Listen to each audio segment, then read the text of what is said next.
Hey YouTube, Dragon guy here. Today I wanted to bring you guys a deck profile. Now, I just did a Suppressor Dragon deck profile, but with the release of them on Dueling Network yesterday, everybody's just been testing, because not only have the Dragons gotten their support on DN, but also the Spellbooks have gotten the Spellbooks Divine Judgment, along with the Reaper of Prophecies, and the Harpies have gotten their support with Harpy Chandler and the Windrose Elemental Lords. So, with all this testing that was going on yesterday that I saw, because I built the deck, but I wasn't really testing because I test on Desktop, and I was just looking at everybody's deck and seeing how they worked out, and there's going to be a really change in the meta.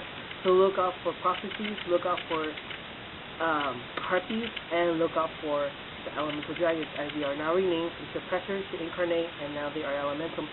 And these dragons give Disaster Dragons a whole new look and just push that they needed.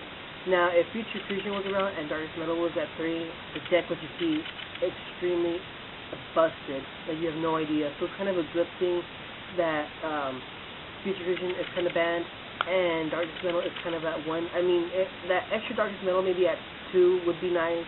But these dragons just help you toolbox to whatever you need. If you need a synchro, you can search for a tuner. If you need a battle floater to, buy you some time. If you need to just get over something, get out Explorer Dragon. If you need to Monster Reborn a monster that you don't have a Monster Reborn, just pitch and just use Red Ox is the effect to Monster Reborn a card onto the field. If you need a pop-up card that's just giving you problems, like a Blacklisted Soldier, a Spirit Reaper, just pop in with Blaster's effect, pitch Blaster along with Mass Dragon. Just so many things.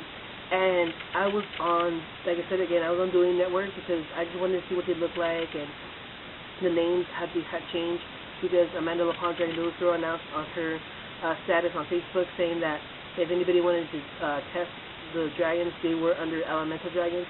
And when I was on there, I have Richard Clark as a friend on DN, so I just wanted to see what he was up to. I didn't message him or anything like that. I don't know. I feel like this, I'm nervous and kind of shy, so I don't want to kind of bother him. But I know he's a nice guy, and he would have talked to me, but I just don't want to go there. So I was just actually looking at some of his duels that he was testing, and he was playing Dark World, he was playing Heroes. He was playing all this stuff, and he did amazing with these dragons. He played around a D Fissure that didn't even affect him. He got dragged down. He got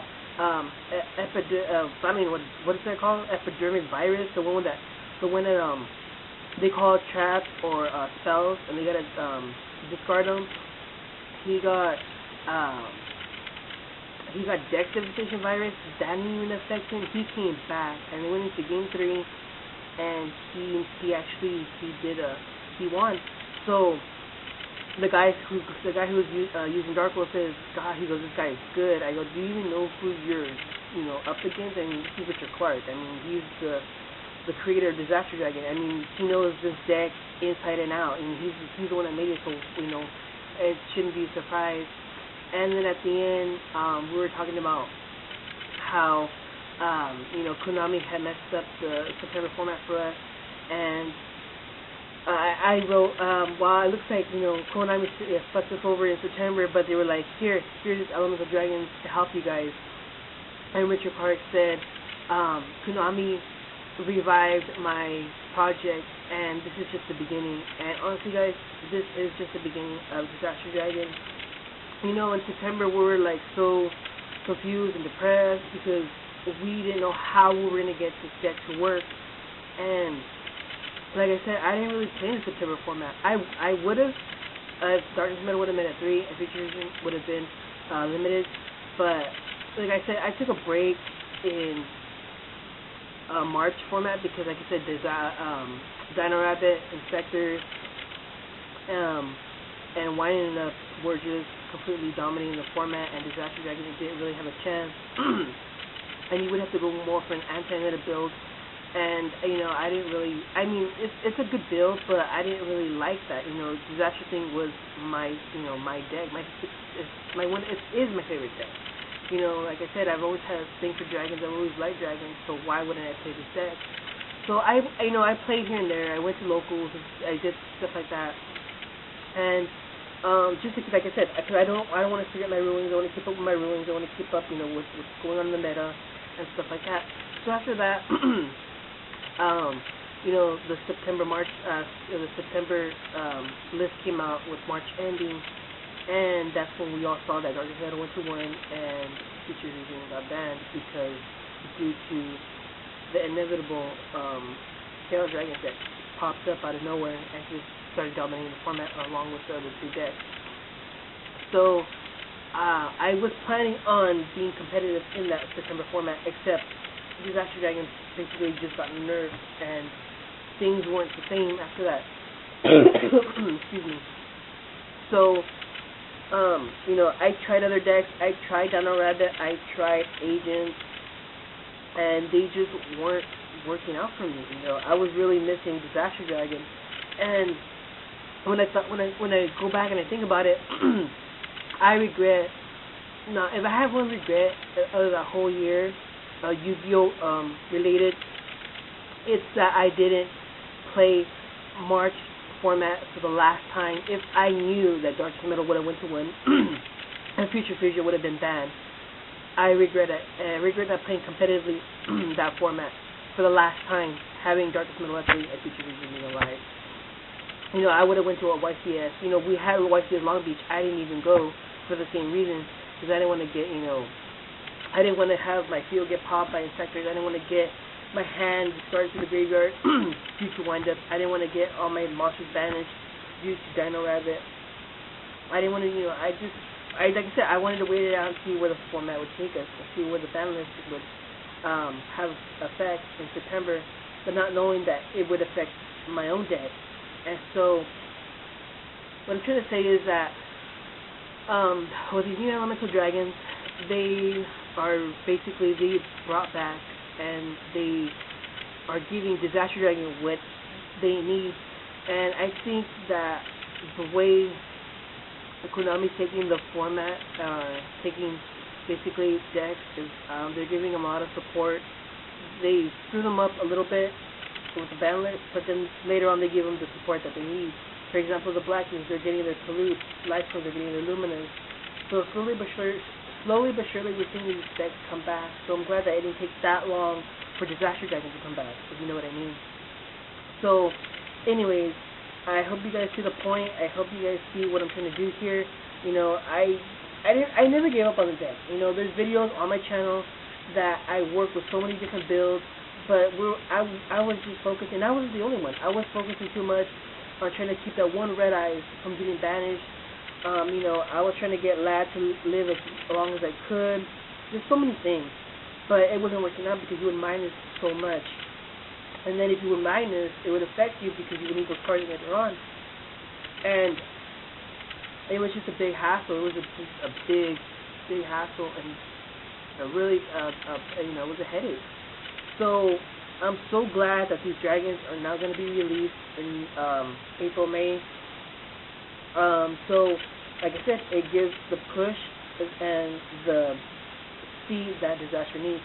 So, anyways, without further ado, this is my second build that I've come up with that's been working really, really well. Better than my first one. Because, again, guys, we're all testing. We're all coming up with ideas. Amanda's on DN. She's doing her thing. She's not even I'm pretty sure she's not even testing them. She's just coming up with different builds, and then she's going to test every single build to see which is more effective. Richard Carter has like 3, I'm pretty sure he has a couple builds, and his build is with Golem Dragons and with Debris Dragons. For me, I don't want to copy Richard Carter. I don't want to copy somebody else that has that build. That's what I love about Disaster Dragon, is that it has so many different tags and different choices that you can add for your own taste, for your own liking, for your own style. So even though if Richard Carter is more effective, I'm not going to go out and copy his. I might take in maybe a Debris or something like that, but the whole thing, I don't want to copy it. So I came up with my own build. This is what I like, and I will discuss some of the combos in the deck. So anyways, without further ado, let's get into the deck. Okay guys, here we go. The updated Disaster Dragon build. Now, the forge is already ready for the March 1st ban list, so you don't have to worry about, you know, or double warnings or anything like that. So this is for March 1st, 2013 format.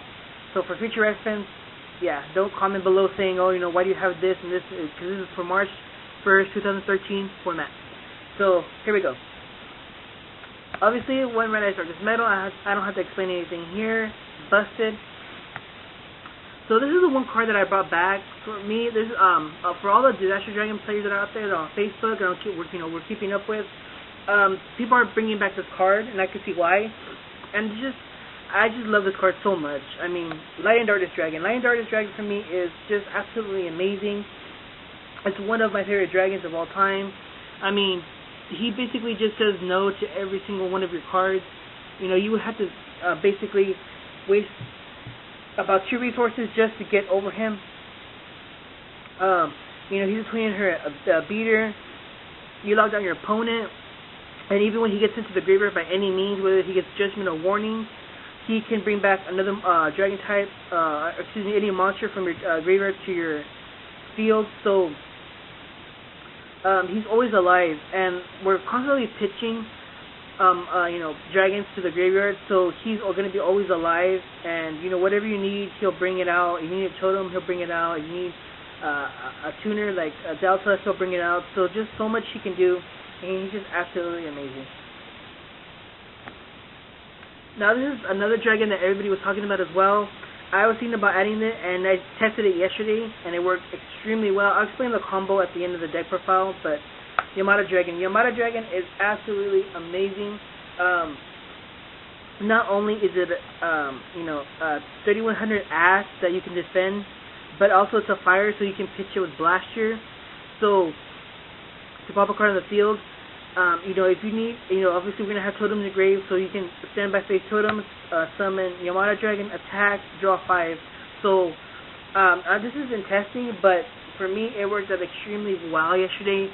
And like I said, we're constantly pitching, so our hand's going to be like about 2 or 3, maybe 1, sometimes 0. I found myself yesterday with 0 cards in hand, and this guy was just amazing. Like I'll explain later, but yeah, amazing.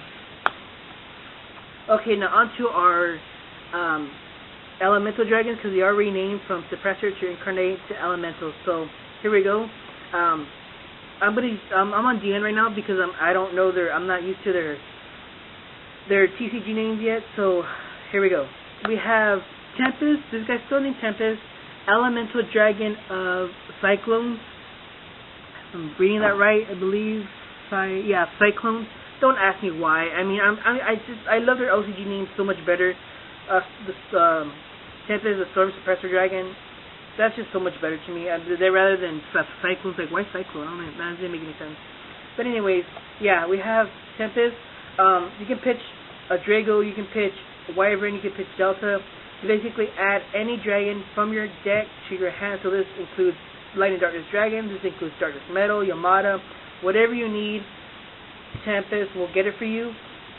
If Tempest is banished, you can add 1 win monster from your deck to your hand. So that's Drago, that's Wyvern, that's Delta. So Tempest works extremely well in the deck. Also, I went down from 3 to 2 because I wanted to make room for LADD. 3 was just too cloggy for me, believe it or not, because I didn't want to pitch my Dragos, because I use Dragos not only as locking down lights and darks, but also as a beater as well. Since I only run 1 Wyvern, 3 was just too cloggy for me, so that's why I made room and dropped down to 2 and added the LADD instead. So that's why I went down to 2. Again, this is still in testing. So this is subject to change maybe later on in the format, depending how it all turns out and it works out. So just 2 for right now for testing. Next we have 2 Red Ox Elemental Dragon of Crags. Don't ask me why. I don't like that name at all. But this guy's name is Red Ox Elemental Dragon of Crags. Basically, he's a 3000 ass. He has a monster reborn built into him. When you pitch him with another Earth monster from your hand to the graveyard, he can monster reborn a dragon that's in there, or a monster that's in there, excuse me. When he is banished, you can add any Earth monster from your deck to your hand. So that's Totem, that's Exploded Dragon, so really good. Or another copy of him. Next we have one Blaster. Now I was running 2 Blasters, but I only used him as a beater. So, and I really didn't want to,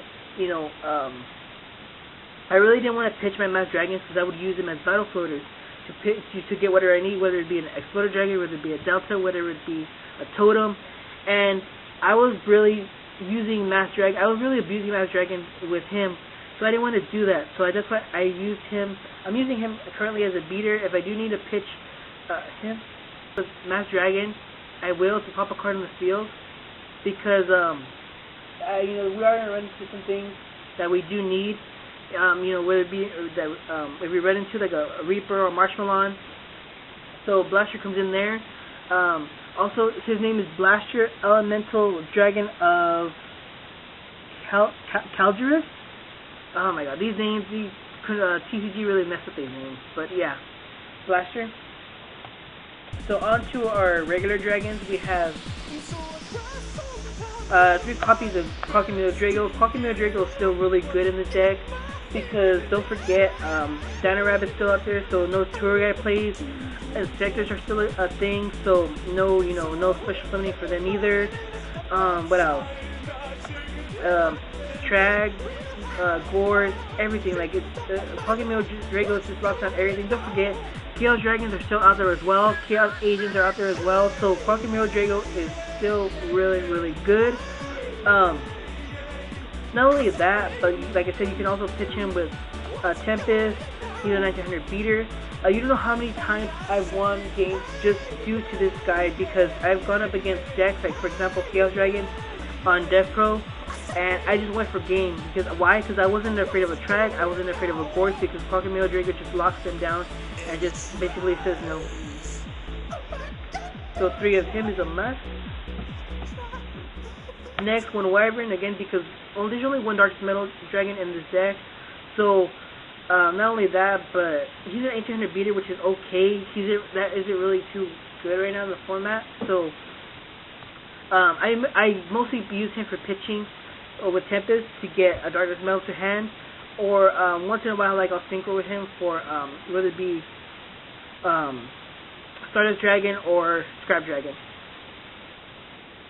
Next we have our Battle Floaters, which is 3 copies of Mass Dragon. Mass Dragon is still absolutely amazing, especially turn 1 when you open with him. You set him, say you have a Suppressor Dragon in hand, or excuse me, an Elemental Dragon, whether it be Tempest or a Blaster. They destroy it, you get Totem, and then you can normal summon these guys. Don't forget, you can normal summon these guys. There's nowhere in the text so far that says you cannot, so yeah. I normal summon with them. Not only that, so he's really good for going into a Black Rose with Delta Flyer, because you can increase its level. You can exceed hit with him for a level 3, whether it be Levier, Leviathan, just anything. So he's still really, really good. So 3 copies of him, 2 copies of Delta Flyer, 2 copies of Delta Flyer, basically because he is a really good tuner. He can exceed. He's so good to going into Scrap, Stardust, just any of our synchros that we need. He is basically the best Dragon tuner out there. So 2 copies of him, and he can be pitched with Tempest because he's a win. 1 copy of Exploder Dragon. I went down to a copy of Explorer Dragon because like I said, I was making room in this deck. I was testing. Basically, there was just so many things that I wanted to add in here, but the deck would be extremely, it would be like 45 cards it was up to me, but we don't want to do that because don't forget, we do want to have consistency in the deck. So 1 copy of him because I figured I have all these beaters, I have all these dragons that can come out for free and just attack over anything. And if I need be, I can exceed two elemental dragons for a big eye, and basically just take their monsters, and without relying on Explorer Dragon to attack and just destroy it. So that's why I did that. So for right now, just one copy. I mean, I do have a second one, so if I decide to go on 2 copies of Explorer Dragon, I will. But for now, really, one's working out really good. Next, we have 2 copies of Totem Dragon. I mostly use this for Yamada Dragon and LADD, because obviously they need 2 tributes, so Totem Dragon works out really well in there. But not only that, but Totem Dragon works extremely well with Red Ox, because you can pitch, because it is an Earth, so you can pitch it, Monster Reborn, and say something happens next turn on your see your opponent Tarantulas or Dark Holes you, standby phase, you special summon the Totem Dragon that you pitch with Red Ox, and then you go on from there. So it's extremely versatile with Totem Dragon and Red Ox. So those are the monsters. It's 20 monsters. Onto spells, we have Monster Reborn, Dark Hole, Heavy Storm, Book of Moon. Really nothing special here. All the spells are standard except for one tech that I do like, and I'll explain that at the end. So we have our staples. And next we have Triple MST. Triple MST because Macro hurts us, Skill Drain hurts us, and D-Fissure hurts us. So Triple MST for me in this deck is a must. It's just 3, so why not run 3, you know. And September format, if it does go down to 2, I will run 2. But for now, for me, triple is a must. Okay, after that we have double Sarco. I was thinking about 3 Sarcos, but I mean, like I said, the space is just so tight in here.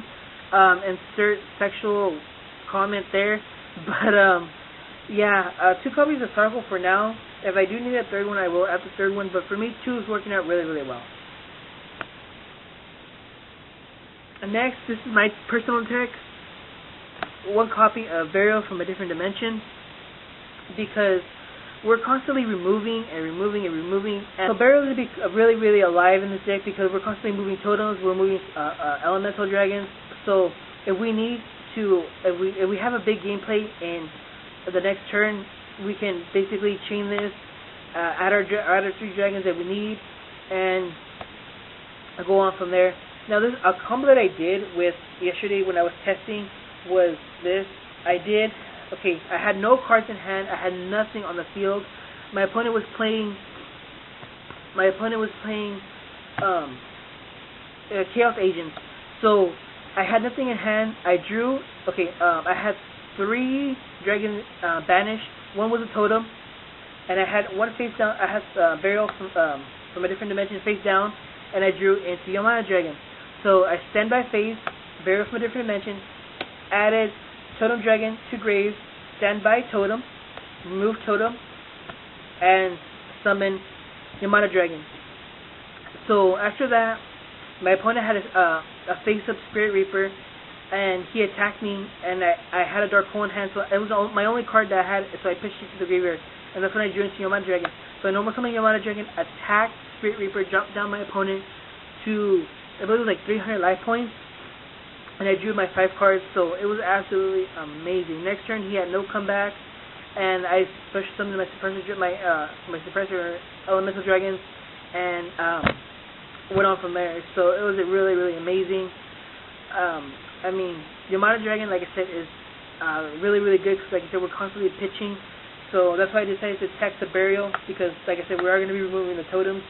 So it's going to work out really well, hopefully. Okay, after that we have our traps. Now the trap lineup is I'm still working on the trap lineup, because before I had like 12 traps, and right now I'm focusing on the meta. So these are traps that are gonna combat the meta. So hopefully by the end of February I'll have a good trap lineup, because I'm not gonna lie, I am struggling with my trap lineup, because I don't know exactly what to take in here or to put in here to make the deck good. Like I said, we did lose a warning. So for right now, I have 1 judgment and 1 warning, since that is due to the ban list. So 2 of those. 1 torrential. The reason why I went with 1 torrential for now is because we always have a field, whether it be Bat Dragon face down, whether it be Darkest Metal with a Drago, I always have a good field on my side of the field. So I wouldn't want to destroy my field and wipe my field clean. So that's why I decided to go with one. After that, I have two bottomlesses. Two bottomlesses, obviously still really good. It takes down Master Hyperion. It takes down the Elemental Lord. It takes down just so much in the meta. So two bottomlesses is a must. Double Compulse. I'm thinking about going triple Compulse because with the amount of exceeds going around, triple Compulse would be so much versatile. And so that's what I'm thinking about going triple Compulse and triple Phoenix Chain. So the reason why I went there's no deep prisons in here because for me against the Prophecy matchup, basically High Priestess of Prophecy is to pop your prison before she attacks, obviously. So that's why I rather stop Priestess right there and then with Phoenix Chain rather than wait and see if she attacks, because she might, like I said, she might pop it. And if she does pop Phoenix Chain, obviously you can chain it and she stops right there. Like I said, double Compulse is for the exceeds, the synchros. So that's something about going triple Compulse, triple Phoenix Chain. So like I said, this is subject to change later on in the format, so we'll see. And then to finish off the traps, I have one return from a different dimension, like I said, because no matter what, even if I do have burial, we are still constantly removing. So return from a different dimension is absolutely amazing because it's just basically a game changer, or a game ender, because with all the suppressor dragons, they come back and you just attack, and just wipe your opponent's life points clean. And then to finish things off, we have a 1-star that row to protect all the back row and protect my monsters. So, excuse me, this is 41 cards. Yeah, not 40, that's 41. So that's that. On to the extra deck. I have one Chimeric Fortress, obviously, because for the machines are still a thing. So Chimeric for the Cyber Dragon. Just a Caster, Stardust Dragon, Black Rose, Red Dragon Archfiend, Ancient Freight Dragon, double Scrap Dragon, because I do find myself going to Scrap Dragon a lot. So one might get bottomless, one might get deep prison, whatever. So double Scrap for me. One Explorer Dragon, one Trident Dragon, because you can make this with Delta Flare and an Elemental Dragon. So really good. And next for Exceeds, we have 17 Leviair, because like I said, we're constantly removing. Tempo, Acid Golem, and a Proxy Big Eye. Like I said, I don't plan to buy a Big Eye until the reprint, because Big Eye right now is going for about $60, and I really don't want to spend that much money on a Big Eye. So, I mean, like I said, all these Exceeds got reprinted. The 17 got reprinted so many times. Every year came in a tin. Tempo is really cheap. Acid Golem came in, I believe, Return of the Duelist, and then that's why Roach is being reprinted. Photon Strike Bouncer is being reprinted. So that's why I want to wait until Big Eye gets a reprint, and I'm pretty sure Konami is going to do that, because with Priestess at level 7 making a Big Eye, and these Elemental Dragons making a Big Eye, so I see a Big Eye in the future coming along in the reprint. So that's the deck, guys. I hope you guys enjoyed it. Like I said, this is subject to change. Like I said, this is still testing. This is what has been working out for me more consistently. It has more consistency. It has more less dead draws. I can bring out my dragons a lot more easier. And I found, like I said, triple Tempest, clogging, and all that stuff. So this is what's working out so far for me. I'm gonna do more testing and see what I can come up with. Right out, go ahead and let me know how it works out for you. If you're a disaster player, let me know. If you plan to tech the Elemental Dragons in your own deck, whether it be wind, water, fire, earth, let me know. So anyways, guys, that's the deck profile. I hope you guys enjoyed it, and I will see you guys later. Take care. Peace.